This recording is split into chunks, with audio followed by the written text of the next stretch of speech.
Hello दोस्तों, मैं हूँ सोनिया और आज हम बात करने वाले हैं सत्य प्रेम की कथा मूवी के बारे में।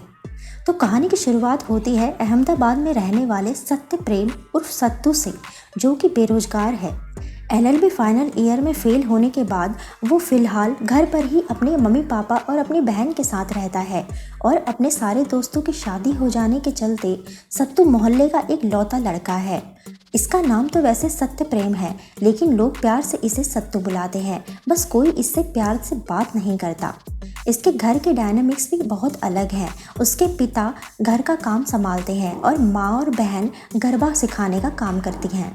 और मूवी की शुरुआत से ये क्लियर हो जाता है कि सत्तू की सिर्फ एक ही तमन्ना है कि उसकी भी शादी हो जाए।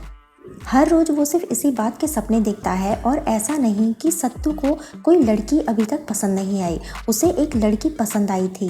एक साल पहले जब सत्तू एक जलसे में गया था तो वहाँ उसने पहली बार कथा को देखा था और उसे देखते ही सत्तू को उससे पहली नज़र वाला प्यार हो गया था और उसे कथा बहुत ही ज़्यादा अच्छी लगी थी। यहाँ पर सत्तू ने कथा से बात करने की भी कोशिश की थी, पर बात शुरू होने से पहले ही कथा ने सत्तू को बता दिया था कि उसका एक बॉयफ्रेंड भी है जिसका नाम तपन है।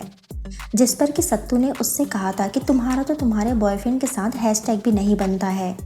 हैशटैग बनाना चाहिए जैसे कि हम दोनों का नाम है, जैसे कि सत्य प्रेम की कथा। सत्तू यहाँ पर कथा से कहता है कि उसका बॉयफ्रेंड के साथ कैसा रिलेशन है, मतलब कि लाइफ लॉन्ग कमिटेड है या फिर खाना पीना बस, क्योंकि मैं तुम्हारे साथ लाइफ लॉन्ग रहना चाहता हूँ। वो दोनों जब बात कर रहे होते हैं तो तभी यहाँ पर कथा का बॉयफ्रेंड तपन आ जाता है और यहाँ पर जैसे ही तपन आता है तब वो कथा को अपने साथ ले जाता है। उन दोनों को साथ में देखकर यहाँ पर सत्तू को बहुत ही ज़्यादा बुरा लगता है और यही वो मुलाकात थी जब सत्तू कथा से आखिरी बार एक साल पहले मिला था। तो कहानी फिर से प्रेजेंट में आ जाती है, जहाँ पर कि हमें दिखाया जाता है कि सत्तू के लिए ना तो कोई लड़की मिल रही है और ना ही घर वाले कोई एफर्ट डाल रहे हैं। और अब जो सत्तू का एक लौता दोस्त होता है वो होते हैं उसके पापा। तो फिर सत्तू अपने पापा से यहाँ पर एक बार फिर से एक बात शेयर कर लेता है और सत्तू के जो पिता होते हैं उन्हें पंचायती चाचा कहा जाता है, क्योंकि उन्हें मोहल्ले की सारी बातें पता होती हैं। और इन्हीं बातों में से एक बात यहाँ पर वो अपने बेटे सत्तू को बताते हैं। वो उससे कहते हैं कि कथा का अपने बॉयफ्रेंड तपन के साथ ब्रेकअप हो चुका है और अब वो पूरी तरह से सिंगल हैं।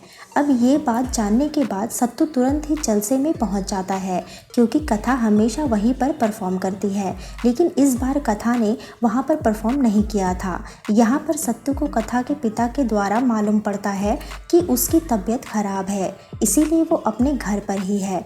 अब ये बात जानने के बाद सत्तू तुरंत ही कथा के घर पर पहुंच जाता है, क्योंकि वो उसे अपने दिल की सारी बातें बताना चाहता था। अब जैसे ही सत्तू यहाँ पर कथा के घर पर पहुँचता है तो वो कथा को देखकर हैरान रह जाता है, क्योंकि कथा तब यहाँ पर रो रही थी और उसने एक ब्लेड से अपनी कलाई की एक नस काट ली थी। तब सत्तू ज़्यादा देर ना करते हुए यहाँ से कथा को तुरंत हॉस्पिटल ले जाता है। यहाँ पर सत्तू को बहुत ज़्यादा बुरा लग रहा था, क्योंकि उसके बॉयफ्रेंड की वजह से ये सब कुछ हुआ है। हॉस्पिटल में थोड़ी देर के बाद यहाँ पर कथा के पिता आते हैं। वो यहाँ पर सत्तू से मिलते हैं और उसे थैंक यू कहते हैं। सत्तू भी यहाँ पर कथा के पिता से बात करता है और कथा के पिता को भी सत्तू की सारी बातें अच्छी लग रही थी। अब कुछ दिन बीतते हैं और सत्तू कथा के घर पर जाने लगा था, जहाँ पर वो उसकी मम्मी पापा से भी मिलने लगा था और उसके मम्मी पापा को सत्तू काफ़ी अच्छा लगा था। लेकिन कथा की हालत अभी भी वैसी की वैसी ही है। हालांकि सत्तू अब बहुत ज़्यादा खुश रहने लगा था। अब कथा के पिता कथा की शादी कराना चाहते थे, लेकिन उसकी शादी भी नहीं हो पा रही है, क्योंकि जहाँ भी रिश्ता लेकर जाते हैं उन सभी लोगों को कथा के बॉयफ्रेंड तपन के बारे में पता चल जाता है, जबकि कथा के पिता बहुत ज़्यादा रिच होते हैं। और तब उनके दिल में ख्याल आता है कि सत्य प्रेम ही हमारी कथा के लिए बेस्ट होगा। हालांकि कथा इस शादी के लिए राज़ी नहीं थी, लेकिन कथा के पिता ने कथा को किसी तरह से इमोशनल ब्लैकमेल करके राज़ी कर लिया था। और ज़्यादा देर न करते हुए कथा के पिता अगले ही दिन यहाँ पर सत्य प्रेम के घर पर रिश्ता लेकर पहुँच जाते हैं और कुछ दिनों के बाद उन दोनों की एंगेजमेंट भी हो जाती है। तो अब उन दोनों की जल्दी ही शादी की तैयारियां शुरू हो जाती है। एक तरफ तो सत्तू की शादी की तैयारी में सत्तू बहुत ज़्यादा खुश था, लेकिन दूसरी तरफ कथा यहाँ पर बिल्कुल भी खुश नहीं थी, क्योंकि उसकी मर्जी से ये शादी नहीं हो रही थी। वो तो अपने पिता के कहने पर ही ये शादी कर रही थी, उसकी मर्जी बिल्कुल भी नहीं है। लेकिन सत्तू शादी से बहुत ज़्यादा खुश था क्योंकि उसका तो ये सपना था कि वो कथा से शादी कर सके। यहाँ पर फाइनली उन दोनों की शादी हो जाती है। अब अगले सीन में हम देखते हैं कि दोनों की फर्स्ट नाइट थी और पर्सनल रूम ना होने के कारण सत्तू को अपनी सुहागरात उसकी माँ के गरबा स्टूडियो में बनानी पड़ती है क्योंकि उसकी माँ ने अरेंजमेंट स्टूडियो में ही किया था जहाँ पर कि फुल एसी थी। और फर्स्ट नाइट को सत्तू यहाँ पर कथा को बताता है कि वो अभी भी वर्जन है। आज तक उसने किसी को भी टच नहीं किया, ना तो उसकी कभी कोई गर्लफ्रेंड बनी और ना ही उसने ऐसा कुछ किया है। और कथा यहाँ पर उससे कहती है कि आज वो बहुत थक गई है इसीलिए वो सोना चाहती है और वो सो जाते हैं। दोनों यहाँ पर सो जाते हैं, लेकिन रात को सत्तू अचानक से खर्राटे लेना शुरू कर देता है क्योंकि उसकी आदत थी। लेकिन खर्राटों की वजह से कथा को नींद नहीं आ रही थी, इसीलिए सत्तू को यहाँ से नीचे जाना पड़ता है अपने पिता के पास। और इसी तरह से कई सारे दिन बीत जाते हैं, जो इससे ना तो सत्तू की खर्राटे बंद हो रही थी और ना ही उसे कथा के साथ सोने का मौका मिल रहा था। लेकिन एक दिन फाइनल सत्तू यहाँ पर चाहता था कि वो कथा के साथ सोए, इसीलिए वो कथा के नज़दीक जाने की कोशिश करता है। लेकिन यहाँ पर कथा सत्तू को एक ऐसा कड़वा सच बताती है कि उसके आंखों से आंसू टपक जाते हैं। यहाँ पर कथा सत्तू को बताती है कि वो असेक्सुअल है और यहाँ पर कथा ने सत्तू को ये भी बताया था कि इसी कारण की वजह से मेरे बॉयफ्रेंड ने मेरे साथ ब्रेकअप किया था। इन सारी बातों का सत्तू को बहुत ज़्यादा बुरा लगता है। तब वो अगले ही दिन कथा के पिता से मिलने के लिए चला जाता है और उन्हें इन सारी प्रॉब्लम के बारे में बताता है। लेकिन यहाँ पर कथा के पिता सत्तू से कहते हैं कि ये भी हो सकता है कि शायद कथा तुमसे झूठ बोल रही हो। कथा के पिता यहाँ पर सत्तू को समझाते हैं कि उसने आत्महत्या करने की कोशिश की थी। इससे तुम समझ सकते हो कि उसकी मानसिक स्थिति किस लेवल में हो गई है।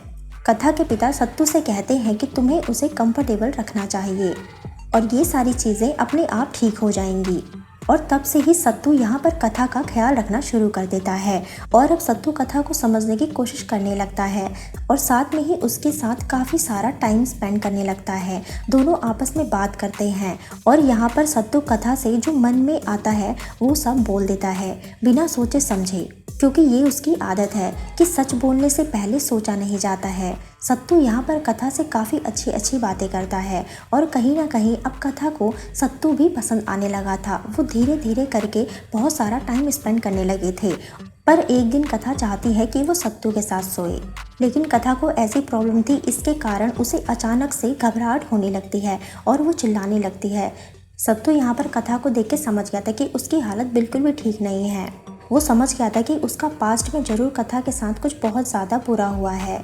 अब इन सब की वजह से सत्तू बहुत ज़्यादा अपसेट होने लगा था। तब अगले ही दिन सत्य कथा के पिता के पास पहुंचता है और उनसे कहता है कि मुझे सिर्फ एक बात जाननी है कि आखिरकार कथा ने सुसाइड करने की कोशिश क्यों की थी। जिस पर कि कथा के पिता उससे कहते हैं कि अगर वो तेरे साथ नहीं रहना चाहती है तो उसे 2-4 थप्पड़ मार, लाइन पर आ जाएगी। लेकिन ये सुनने के बाद तो सत्तू का हाथ उड़ जाता है। तब यहाँ पर कथा के पिता सत्तू को सारी सच्चाई बता देते हैं। वो कहते हैं कि 1 साल पहले कथा प्रेग्नेंट हो चुकी थी।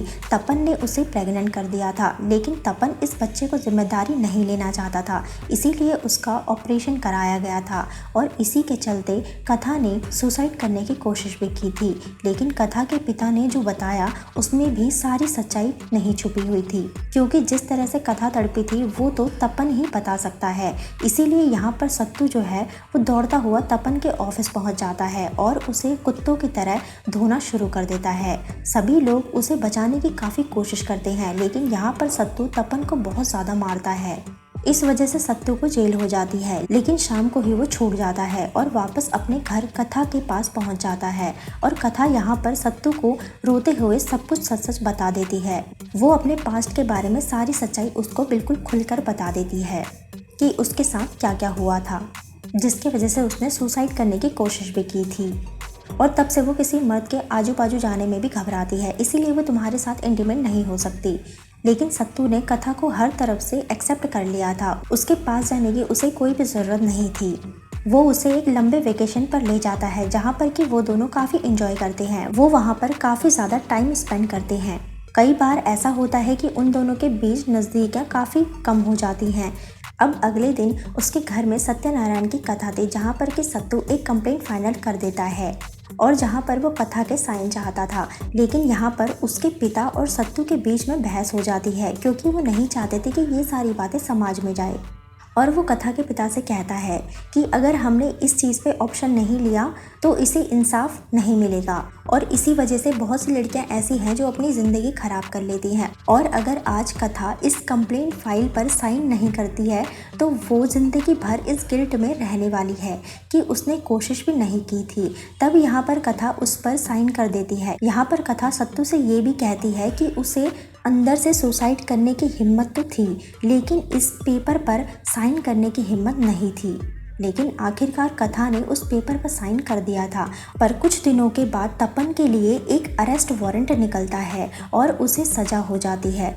और इसी के साथ यहीं पर होता है कहानी का दी एंड। तो दोस्तों, अगर एक्सप्लेनेशन पसंद आया हो तो वीडियो को लाइक, चैनल को सब्सक्राइब ज़रूर करना। मैं मिलती हूँ आपसे अगले वीडियो में, तब तक के लिए टेक केयर।